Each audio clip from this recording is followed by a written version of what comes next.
Fees बढ़ाई private university colleges में, सही? वो जमीन कहां से आई? जमीन कहां से आई? आपकी जमीन, किसानों की जमीन अक्वायर की। वो भी से पूछ रहा है कि भैया ये हो क्या रहा है? मतलब राम मंदिर बन गया और उसमें हमारा एक आदमी नहीं दिखा। नरेंद्र मोदी को देखिए, जैसे ही मैंने एक्सरे का शब्द प्रयोग किया, सारे के सारे खड़े हो गए। देश को तोड़ने की कोशिश हो रही है, देश को बांटने की कोशिश हो रही है। मोदी जी ने 10 साल देश को कहा कि मैं ओबीसी हूं। जैसे ही मैंने एक्सरे की बात की, जाति जनगणना की बात की, नरेंद्र मोदी कहते हैं जाति नहीं है। उनका कर्जा माफ कर रहे हो, उनका आपने 16 लाख करोड़ कर दिया और हिंदुस्तान के किसान का आपने 50 रुपए भी नहीं किया। फसल बीमा योजना का पैसा 16 कंपनीज को जाता है। 16 कंपनीज के मालिकों में एक ओबीसी, एक दलित, एक आदिवासी नहीं है। फिर आपको उस टाइम कहना था मेरी तो कोई जाति नहीं है। आपने ही कहा कि मैनिफेस्टो क्रांतिकारी डॉक्यूमेंट है, उसमें एक्सरे है और उसमें जो इनकम इनइक्वालिटी नरेंद्र मोदी जी ने की है, जो 22 लोगों को उन्होंने 16 लाख करोड़ रुपए ट्रांसफर किया, ये जो पूरी मूवमेंट है ना बीजेपी वाली, इसका मिशन आपकी हिस्ट्री को मिटाने का। मतलब बीजेपी का काम जो ओबीसी वर्ग है, दलित वर्ग है, आदिवासी वर्ग है, उनका ध्यान भटकाने का है। कभी इधर भेजेंगे, कभी उधर भेजेंगे, कभी पाकिस्तान, कभी चाइना, कभी बॉलीवुड। मैनिफेस्टो आपको अच्छा लगा? आपने देखा होगा कि प्रधानमंत्री पैनिक कर गए हैं। हाँ, बिल्कुल हिल गए, घबरा गए। क्रांतिकारी मैनिफेस्टो है। मीडिया में मेरे बारे में कहते थे कि पॉलिटिक्स में इंटरेस्टेड नहीं है, नॉन सीरियस है। आपने देखा होगा मीडिया में 24 घंटा non serious. MNREGA non serious, जमीन अधिकरण bill non serious, Niyamgiri non serious, Bhatta Parsaul non serious, Amitabh Bachchan, Aishwarya Rai, Virat Kohli serious.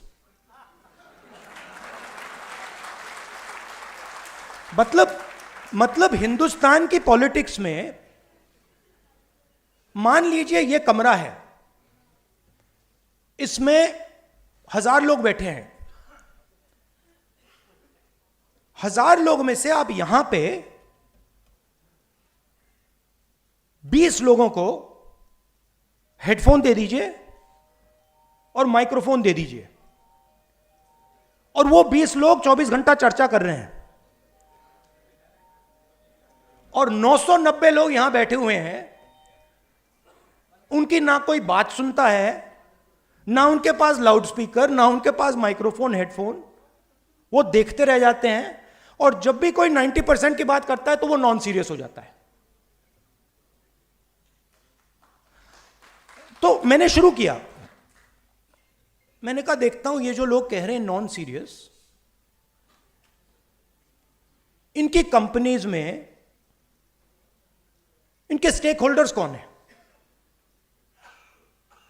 इनके जो बड़े बड़े पत्रकार हैं, जो एंकर्स हैं, मैंने इनके नाम निकालने शुरू किए। 95% का इनमें एक है ही नहीं, एक ओबीसी नहीं है, एक ओबीसी एंकर नहीं है हिंदुस्तान में।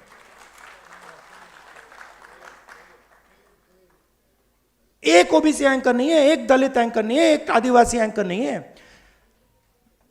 सारी की सारी कंपनियों के लिस्ट में 90% से एक मालिक है ही नहीं।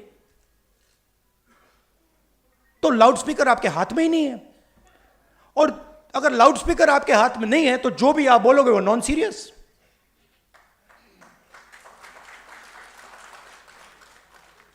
मैंने अगर इनके हाथ में लाउडस्पीकर दे रखा है, मतलब फुल पावर वाला लाउडस्पीकर, तो बाकी सब बोले ना बोले वो तो नॉन सीरियस ही होगा, वो सीरियस तो वही है जिनके हाथ में लाउडस्पीकर है। तो मीडिया में आपका कोई नहीं, और मीडिया को किसका पैसा जाता है? जीएसटी का पैसा जाता है, सरकारें पैसा देती हैं, हर स्टेट की सरकार, दिल्ली की सरकार हजारों करोड़ रुपए देती है, हिंदुस्तान की सरकार हजारों करोड़ रुपए देती है। किसका पैसा है ये जीएसटी से आता है, ये 90% का पैसा है। अब मैं कह रहा हूं कि भैया अगर 90% का पैसा है तो एक दो लाउडस्पीकर तो पकड़ा दो।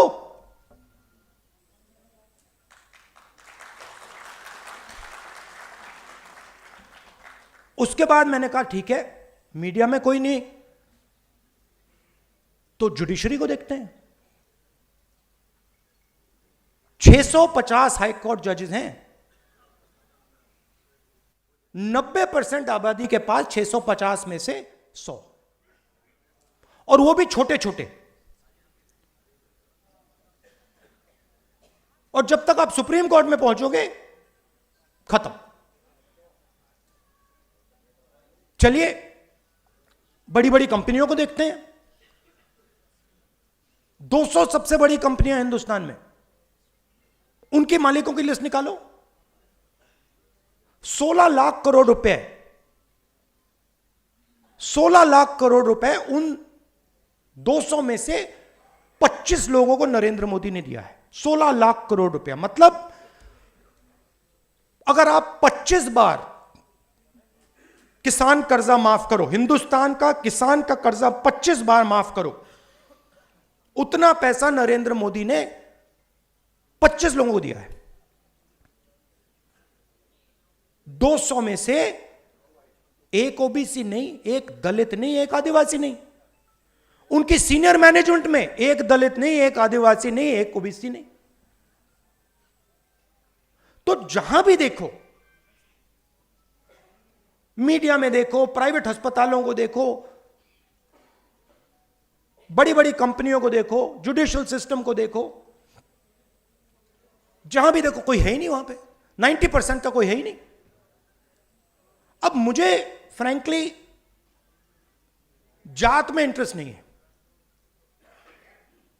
मुझे इंटरेस्ट न्याय में है।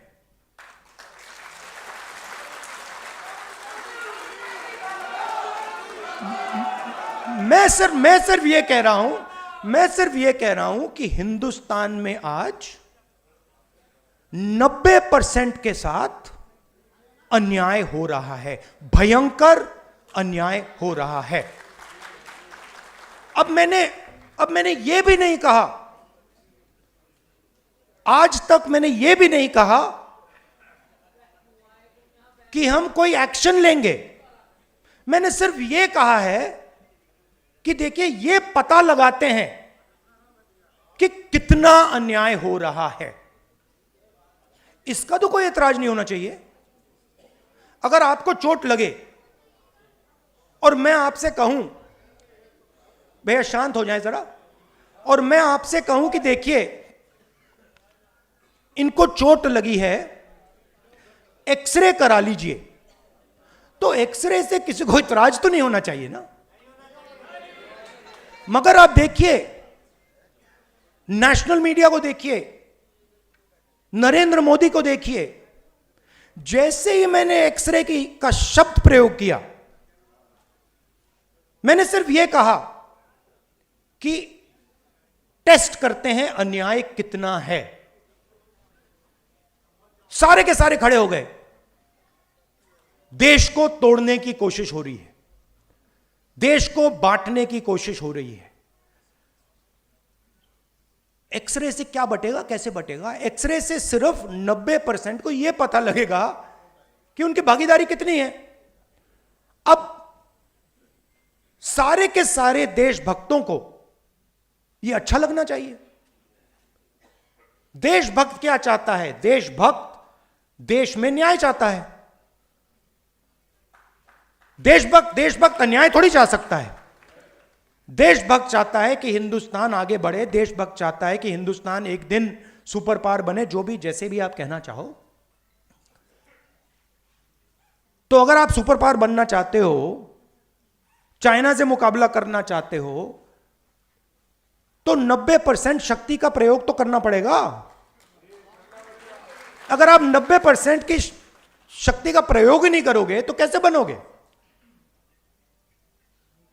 तो बड़ी इंटरेस्टिंग बात है कि सारे के सारे लोग अपने आप को देशभक्त कहते हैं, सारे के सारे जो अपने को देशभक्त कहते हैं, एक्सरे से डरते हैं। मोदी जी ने 10 साल देश को कहा कि मैं ओबीसी हूं। जैसे ही मैंने एक्सरे की बात की, जाति जनगणना की बात की, नरेंद्र मोदी कहते हैं जाति नहीं।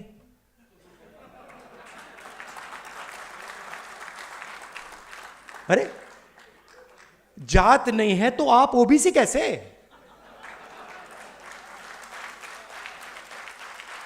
फिर आपको उस टाइम कहना था मेरी तो कोई जात ही नहीं है।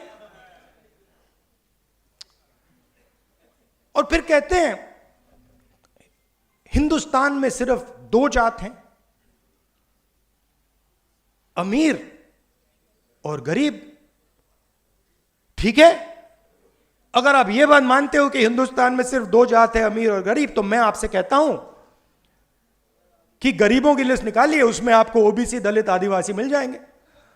और अमीरों की लिस्ट निकालिए, उसमें आपको एक दलित, एक आदिवासी, एक पिछड़ा नहीं मिलेगा, नहीं मिलेगा। तो यह मेरे लिए अब राजनीतिक मुद्दा नहीं है, यह आप बात समझ लीजिए। यह अब मेरा लाइफ का मिशन है।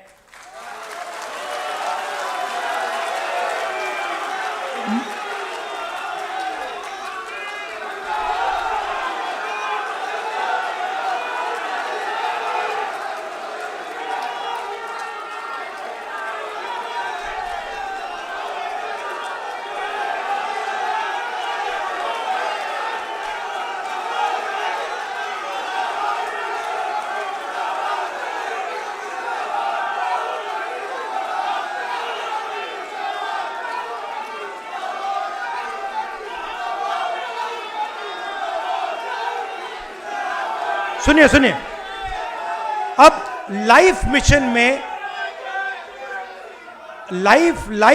में और राजनीति और लाइफ मिशन में फर्क मैं आपको बताता हूं। लाइफ मिशन में कॉम्प्रोमाइज नहीं होता है।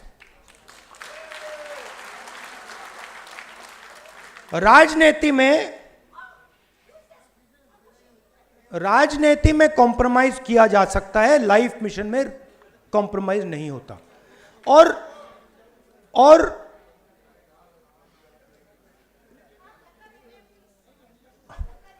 ज्यादा लोग आ गए।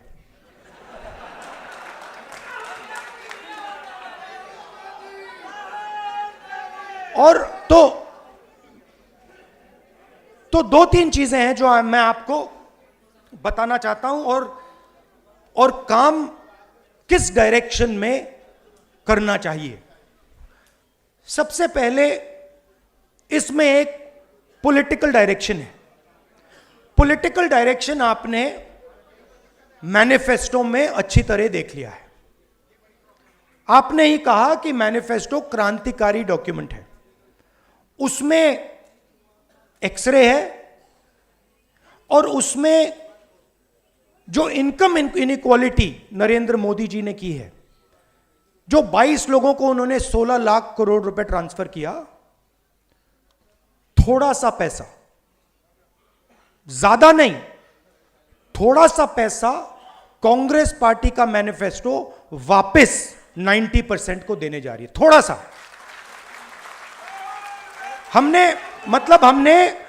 हमने कैलकुलेट करके हमने कैलकुलेट करके 16 लाख करोड़ रुपए नहीं दिया, कैलकुलेट करके हमने जो हमें लगा, जो न्याय हमें लगा कि इतनी मदद करनी चाहिए, हमने मैनिफेस्टो में डाल दिया है। मगर उससे भी ज्यादा बड़ा एक काम है जो आप, मैं और हम सब को एक साथ करना पड़ेगा। देखिए, जो पिछड़े लोग हैं, सबसे पहले ये शब्द मुझे अच्छा नहीं लगता है, ये पिछड़े लोग, ये शब्द अच्छा नहीं है। सबसे पहले इस शब्द को खत्म करना है।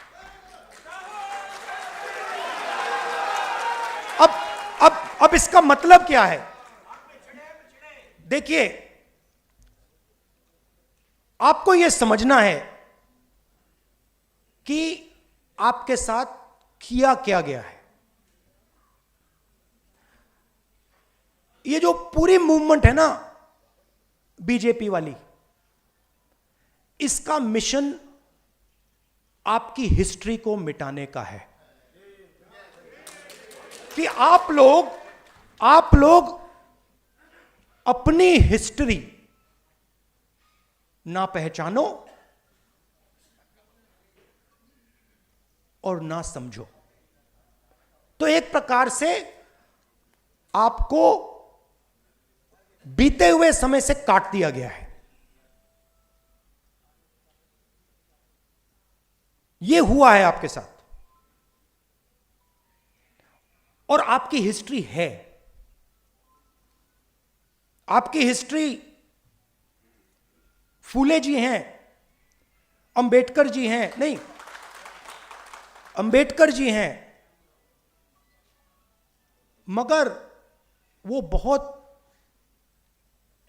चुने हुए लोगों की हिस्ट्री है, 2, 3, 4 लोगों की हिस्ट्री है।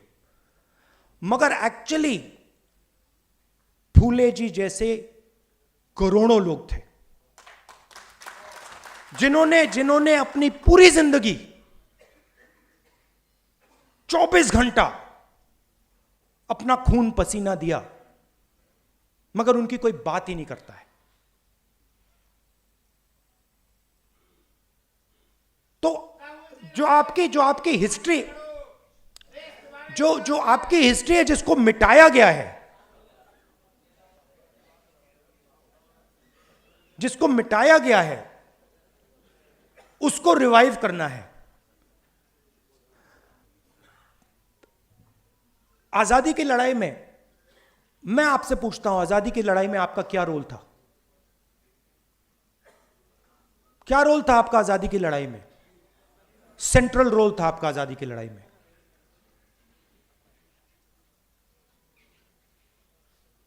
आजादी की लड़ाई पिछड़ा वर्ग, दलित, आदिवासी, इन सब ने लड़ी, मगर कोई मेंशन ही नहीं। माइनॉरिटी भी। तो मेरा कहना है कि जब तक हम आपकी हिस्ट्री को रिवाइव नहीं करेंगे, जब तक आपकी एक बार फिर जड़ नहीं लगेगी, हिस्टोरिकल जड़ नहीं लगेगी, तब तक यह लड़ाई नहीं लड़ी जा सकती। मगर यह एक बात समझ लीजिए कि जो मैंने आपसे पहले कहा, यह मेरे लिए राजनीति नहीं है, यह मेरे लिए लाइफ मिशन है, इसको छोड़ने वाला नहीं हूं मैं। और मैं गारंटी करके कह रहा हूं, जो कांचा जी ने कहा, आप लिख लो, जाति जनगणना को कोई शक्ति नहीं रोक सकती है। और जितना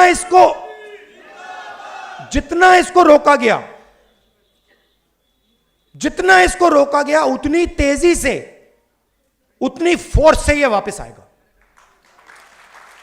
क्योंकि हिंदुस्तान के 90% लोगों को यह बात समझ आ गई है। शायद वो आज कह नहीं रहे हैं, खुलकर कह नहीं रहे हैं, मगर उनको बात समझ आ गई है कि हिंदुस्तान के इंस्टीट्यूशनल स्ट्रक्चर में, हिंदुस्तान की इकोनॉमी में, हिंदुस्तान के जुडिशरी में उनकी कोई जगह नहीं है और देश 90% उनका है। तो इसको रोका नहीं जा सकता है। और जैसे ही हमारी सरकार आएगी, मैं आपको बता रहा हूं, पहला काम जाति जनगणना होगा।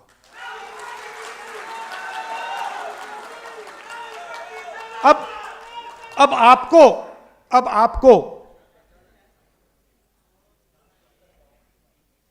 ये जो 90% हैं, इनको आपका रोल, आपका काम है, आपका रोल है कि इनको बताना कि देखिए इस देश में आपकी भागीदारी नहीं है। व्हाट्सएप पर, इंस्टाग्राम पर रील देखकर भागीदारी नहीं बनती है। मैंने भाषण में कहा कि हिंदुस्तान के युवा 7-8 घंटा इंस्टाग्राम की रील देख रहा है। 90% 7 घंटा, मैंने चेक किया, सर्वे कराया। हरियाणा में मैंने लोग भेजे, सर्वे कराया कि भाई युवा कितने घंटे इंस्टाग्राम पे हैं। 7 घंटे। मतलब बीजेपी का काम जो ओबीसी वर्ग है, दलित वर्ग है, आदिवासी वर्ग है, उनका ध्यान भटकाने का है। कभी इधर भेजेंगे, कभी उधर भेजेंगे, कभी पाकिस्तान, कभी चाइना, कभी बॉलीवुड। आप भी उसमें हैं भैया।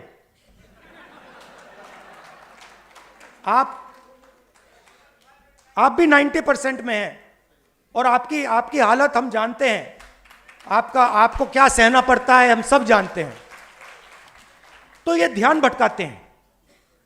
ये पूरा का पूरा जो इनको मूवमेंट है, इसका लक्ष्य ओबीसी का ध्यान भटकाना, यही है लक्ष्य। और प्रॉब्लम इनकी क्या है कि ध्यान को आप इतनी टाइम ही भटका सकते हो। और अब वो टाइम आ रहा है कि अब ओबीसी पूछ रहा है कि भैया ये हो क्या रहा है। मतलब राम मंदिर बन गया और उसमें हमारा एक आदमी नहीं दिखा।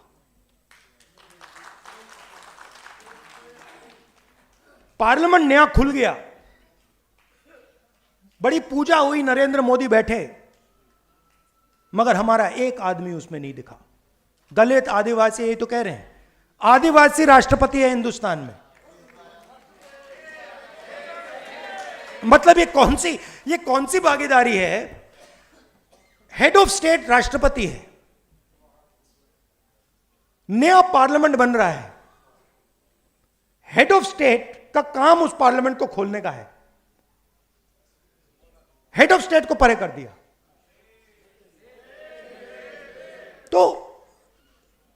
तो लोगों को यह बात समझ आ रही है।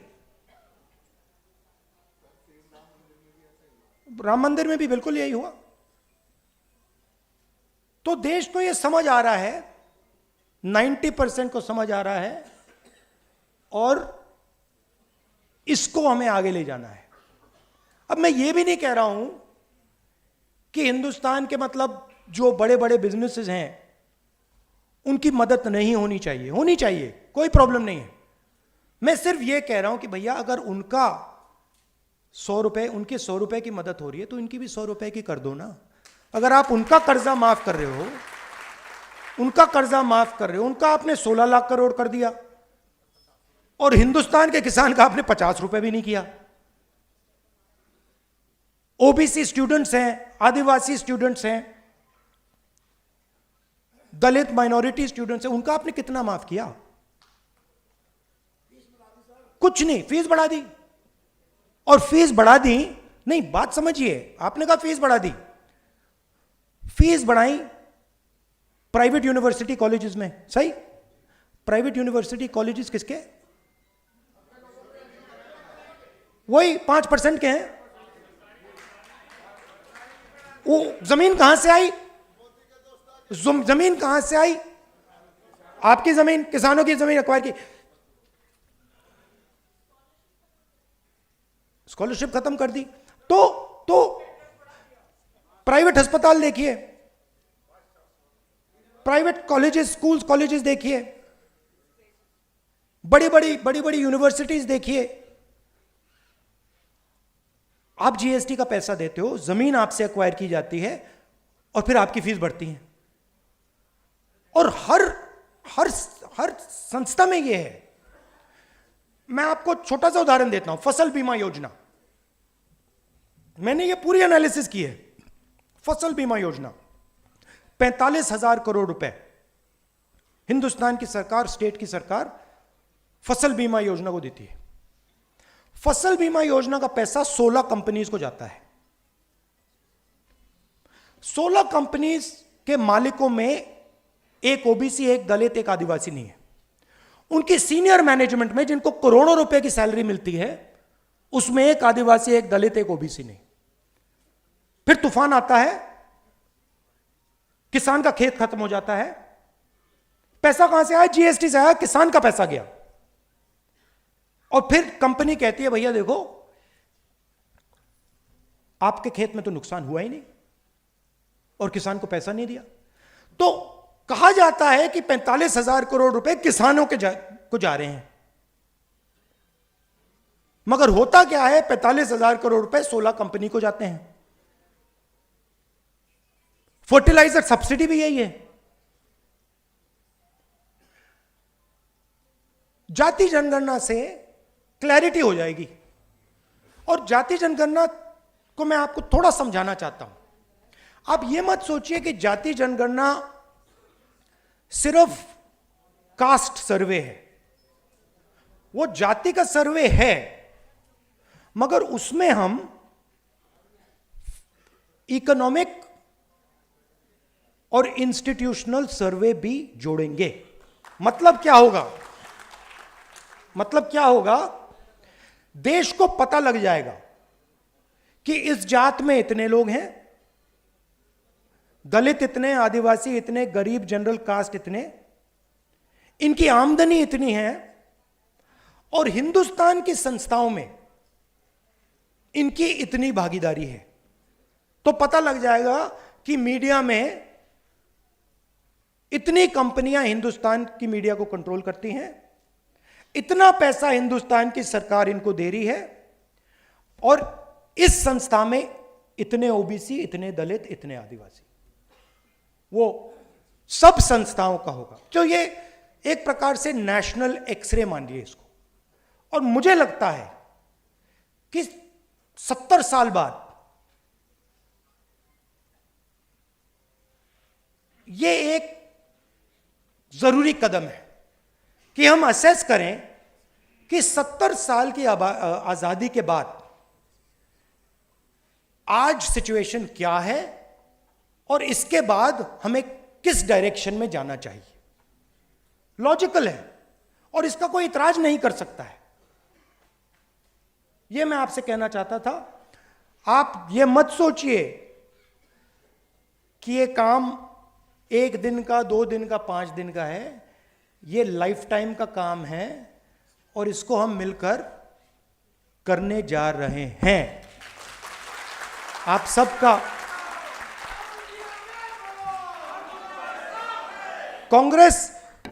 कांग्रेस जनरली